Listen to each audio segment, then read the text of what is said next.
Welcome back to the SnackWalls podcast. I'm Mike Roberts, your host, and we're here to talk about increasing and maintaining diversity in tech beyond the perks. While companies think they can lure people in with unlimited PTO and dogs in the office, we're here to talk about how you keep them.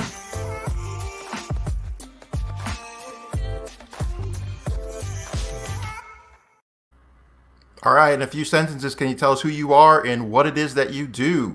Yeah, so my name is Shelton Banks. I'm the CEO of a nonprofit organization called Rework Training. Our mission is to help create workplaces that reflect the diversity of our neighborhoods. And so I help open the door for those people that are hungry for growth beyond their circumstances by helping them get jobs in tech sales.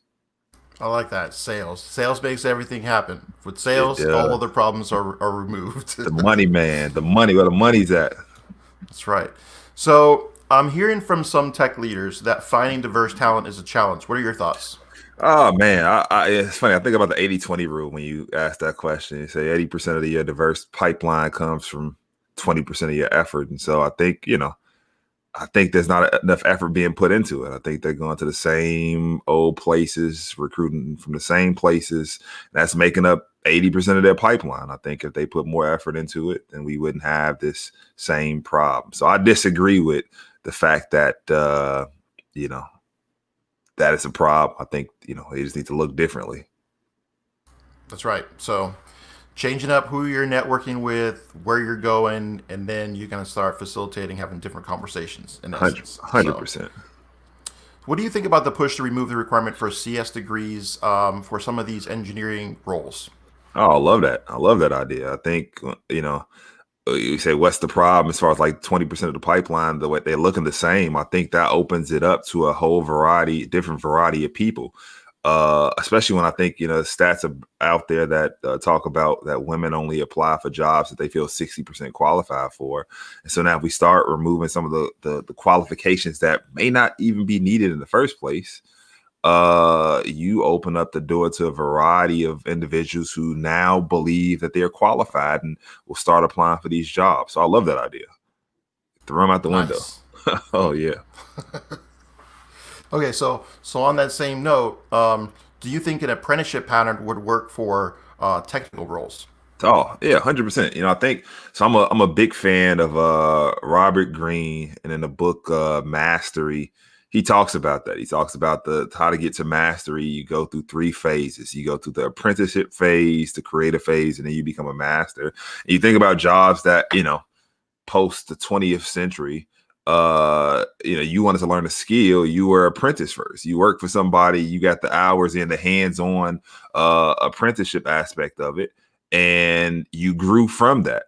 I think some of the issues with the traditional education system are that everything is in theory and you really don't get any hands-on experience, and the best learning comes from when a person is actually applying the education that they're receiving. The application of knowledge is wisdom. And so I think if you open up apprenticeship roles for people to actually apply what they're learning in real time versus waiting to apply theories that they've been sitting on, I think tech looks completely different. 100%. And I love the fact that it's one of those places where the more experience you get, it gets much, much deeper. You get much more proficient and better at the role quickly, right? So tech is one of those careers where 1 or 2 years, because of how fast it moves as well, you get leveled up super fast, and then you're on a team and you're just like, you're a ninja, right? So 100%. I think about this analogy I heard the other day. It said, like, you got 2 doctors. You got one that studied all his life. You got one that's performed 100 surgeries. Which one would you want to do the surgery on? You, the one that studied and has all this book knowledge and has never did a surgery, or the one that did 100 surgeries and less book knowledge? And it's like, yeah, I want the one that did 100 surgeries, hopefully successful surgeries, and to operate on me. And so same concept, man. Apprenticeships all the way. Absolutely. So what advice would you share with companies that once they've gotten diverse talent, how do you retain diverse talent? Oh man, I love this question, dude. So my philosophy on this, and this is kind of like my mantra. I say it on almost every call that I talk to with companies, that you can't be diverse and inclusive professionally without being diverse and inclusive personally. And so there's so many cultural gaps, cultural nuances that exist between cultures. And to think that you could just say like, hey, I'm going to start a DNI program, I'm going to hire somebody and automatically just fix the problem, they're going to stay. That's almost like I was watching this the diversity day at the Office, the TV show The Office, second episode, the diversity day, where it's just like, dude, like that is a horrible way of going about it. And so for companies that want to do better, I think they have to kind of think outside the box and start intentionally. Not even companies, the people at the companies have to intentionally become more diverse personally. So whether that means, and this is a shameless plug for us, that means volunteering for Rework Training or volunteering for an organization like yours and actually getting to know people outside of the HR uptight work environment where you got to be perfect or you got to seem like you're perfect, and just actually taking the facade off and saying like, hey, I've messed up.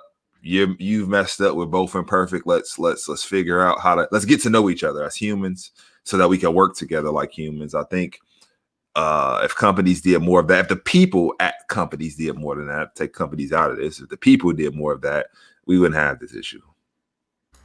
Absolutely. And I think, it takes being a little bit vulnerable, willing to have those conversations and understand that people will give you grace. I will understand, when you mess up and you don't phrase something the right way.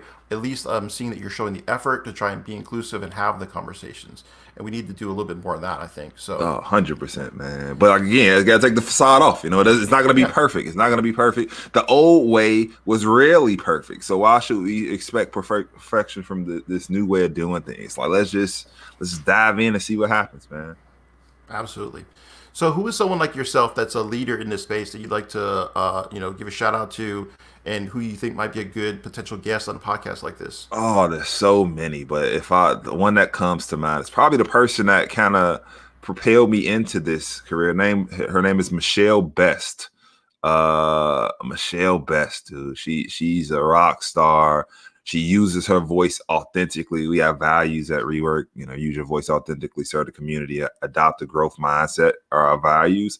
And dude, she reflects all three. Like, she's constantly advocating for diversity. She's constantly pushing the needle, and she does it authentically. Like, she's not going to tell you what you're going to hear. If your diversity efforts suck, well, Michelle's going to tell you. Like, this is going to be the first thing she's going to say. Like, this sucks. And so, Michelle Best, she's the one. I wouldn't have took this position if it wasn't for Michelle. Michelle said, like, look, we need more leaders doing this work. Like, dude, just jump in. And so, All I'm right. pro So, Michelle. Michelle's on the radar. We're going to see if we can get her on the show and hear what she's got to say about this, because I'm sure she's gonna bring it. Oh Now, yeah, she's gonna bring it. where can we find out more information about your company? Again, this is a great time to plug anything that you're working on. Yeah, reworktraining.org. So RE work training. And so yeah, we interestingly enough, we're just in Chicago and we're scaling pretty fast thanks to COVID. Like most programs, we're now virtual, and we're finding a silver lining. And so we recently just got our first placement out in the San Fran area, which is huge for us. And so we look to do more of that. But again, for anybody that, you need opportunity to be more than your circumstance. You're trying to get your foot in the door. If you have those transferable skills and you've been working in retail or you've been working in the hospitality industry, if you're a server, let's do that. If you're a server or bartender and restaurants are closing down and you're like, you have the people skills, you used to get tips, like, sales is for you. Like, and it's not the same. It's the same sale that you do at a restaurant. It's the same sale you'll be doing for a tech company with better, more consistent pay. And so, we're looking to scale. We're looking for more people that need that opportunity, that are hungry. And so reworktraining.org, check our website out. We'd love to have you. Awesome. I really appreciate you coming on the show, Sheldon, and I am looking forward to having that in San Diego sometime soon, right? Yeah, we're coming. Northern California. You got to come down here, Southern Cali, and I think there'd be a lot of folks that could really take advantage of the opportunity, talent-wise, get into some of those roles and just tear it up. So, Oh man, yeah, 100%, man. We're coming your way soon. now, most important question of the podcast. What are you snacking on lately? What's your favorite snack? No, man, probably Reese's. I was supposed to be on a diet last week, but man, Reese's peanut butter cup is my thing, man. But then, like, yeah, if I'm thinking from an intellectual standpoint, man, I've been diving into books heavy. I try to read at least a book a month, but I was on vacation last week and I read a whole bunch of books. And I read this book called Atomic Habits, which I was just like, this thing, and it basically said 1% a day, man. If you could make 1% effort a day to do something different, improve yourself, the exponential growth of 1% a day. It's gonna take a while, it's gonna take a little bit over a year or so, but at some point, you hit that year mark, you're gonna just skyrocket off. And so, It man, adds up. dude, Yeah. it adds up, dude. And so, like, that's the philosophy I like to live on. I like to throw that to other people. And so, Atomic Habits, man, favorite snack. Like it. Yeah. That's a good one. I tell people that all the time because sometimes learning to code is painful and slow. And I think people just need to realize that it's going to take a while, but as long as you're getting that 1% in, 1% better every day, you're going to get there eventually. So Dude, you can't have 100%. that. You can't have that gym mentality where you're going to go work out for a month and you're going to come out looking like Arnold Schwarzenegger, and All then you right, get all disappointed when the muscles aren't just like pop pow popping. So dude. I Have you think seen have you seen the actual table chart? I put together a table chart, man. If you grow 1% from a dollar every day in a year, you'll be at 37, right? And if a person gives up at the 37, it's like, man, if you would have made it 2 years, you go from 37 to like 1,014 the second year, all from adding 1% a day, dude. It's 100%, man. Just keep working. Just keep working. absolutely. Awesome. So we got a couple minutes left, so we could either end early. You could ask me a question. You could talk about some other projects you're working on. What would you like to do? Yeah, so let's talk about your projects, man. So yeah, you you All you, right. you big things happening, man. What's in the pipeline? Give me your vision, next year vision. 1 year. Ooh, next year. This is big. So 1 year.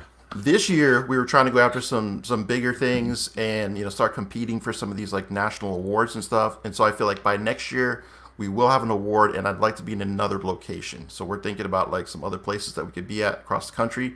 Obviously, we've got California locked down. We'll be able to kind of move within California pretty easily because we have a registered apprenticeship program in the state. But we're thinking, how can we make a model and have a playbook that we can take and deliver to other cities and then allow them to do the same thing. So that's really like next year's goal is like have the playbook done and be able to deliver that into some communities and help them kind of do the same thing that we're doing here, which is apprenticeship programs for technical roles, teaching people how to code and getting them paid to become software engineers, which I think is just like best thing since sliced bread. That's awesome, dude. Like, and I feel like we're in the same spot, man. Both of us in the same spot. So we're working on the same thing, like playbook. We're trying to figure out how to basically take this, what we're doing in Chicago, and just drop it everywhere else. We're coming up to the end of it, and this is going to be like kind of like phase one. So that's why I said we just placed our first person, and she was a rock star, dude. She got placed like in 4 weeks, which is amazing. But we want to be able to do that in more cities, and so like I'm excited for both our growth over the next year. Absolutely. I think it's phenomenal, especially the opportunity now with COVID, with things being a little bit more flat and everybody kind of on the same playing field. It's no longer as regional as it was before. So you can start having these conversations and laying the groundwork in these other locations without having to have as much of like a physical presence in order to kind of operate and move around. Because that's the way it used to be, right? Is like you'd have to really get into a community and start establishing relationships and meeting with people, going from company to company and having, one-on-one conversations. Now, I mean, I can have like 9, 10 conversations in a day and be in a situation where we can really prime the pump in these new locations. Yeah. So I'm excited for what's going to happen next year. And plus, when everything kind of like heals itself with the Rona, then I think everything's just going to come roaring back. So we'll be in a great position. We can get people prepared for these roles that are going to emerge in 2021, 2022. So it's Yeah. exciting. Get one last question. So give me a candidate. Give me one of your like man candidates that came through your program. Give me a name of a person that was just like, dude, like this girl came with this fire. Like give me a success story, man. I love success stories. Dude, we got so many. I'll give you the first one because he's always the Yeah. one, your first is always the best, right? Yeah, dude. Come on, So what you got? So Samuel Warren, he was a super young guy. He came out of the Marines. He had spent a year or so doing some other, just like work, not really sure what he was going to do after he, finished his service. And so he came to us when we were brand new. I mean, super new. He was the first student, signed up, It was like a remote opportunity at the time, so he was kind of down to just like learn on his own with some support, and comes in, crushes the curriculum. In fact, he was driving me nuts because it was just like every day. It was like, I'm done with this exercise. What's the next exercise? Or like, where's the bonus? And I was just like, all right, settle down, bro. You got this. So he graduates, and I send him off to a job fair. And I'm like, hey, why don't you go to this job fair? I know it was for Red Hat. And Red Hat doesn't come out here to California that much. They don't have a big presence here in San Diego. So it's like, why don't you just go to it? I figured there's going to be some web position there. I know they're not a big web company. They're more of like a DevOps, infrastructure, things like that. And so I was like, why don't you just go see if they got any web development positions? He shows up, sits down at the table, and they're like, what are you doing here? We don't do web development. And sure enough, like he has conversation. He uses all of the skills that we talked about, which is a lot of like not just like the technical, but really being able to communicate, talk about your teamwork, talk about what you're capable of, talk about your skills, all that kind of stuff. Sell yourself. So, yeah, sell yourself. And so he sells himself. Next thing you know, a couple days later, he's calling me and he's like, hey, they're about to make me an offer. I need to know how to negotiate. I'm like, Samuel, calm down. Like, there's no way that they could be negotiating a salary with you right now. He's no, for real. I need you to like help me, navigate this conversation. And sure enough, like they were making an offer to him within days of him like showing up to this job fair. So needless to say, he got an offer within a couple weeks of him finishing the program. He now works at Red Hat. I mean, one of the largest companies on the planet, right? They were acquired by IBM, so it's Red Hat IBM. It's just like starting off with that, it was just like, okay, now I know like this is what I was purpose built to be doing right now, helping people transition from like veteran status, not really sure what he's going to be able to do, to like working at a huge tech company with a like great future like trajectory in place. Dude. DevOps, going from like just learning web development into like a role that's going to lead into DevOps within a couple of years. I mean, it's just like insane. That's awesome, dude. Like, and just opportunity. Gave him an opportunity and boom, like took off with that thing. Absolutely. That's awesome. That's awesome. So, all right, man. So we're a little bit over it. I got a hard stop, but I appreciate you coming on the program. And Major, again, give the website one more time so people know where they're going to go. Yep. Reworktraining.org. So reworktraining.org. Awesome. Thanks, Shelton. Yep. No problem, man. Look forward to working with you. The San Diego Code School is a proud sponsor of the SnackWalls podcast. The San Diego Code School is leading companies to tech equity. The tech-enabled apprenticeship program is a venture whose heart is to do a lot of social good and do good work. You can help San Diego Code School secure funding for change by hiring developers, bringing a team in to relieve your backlog, or becoming a program sponsor. You can visit us on the web for more information at http://stcs.io.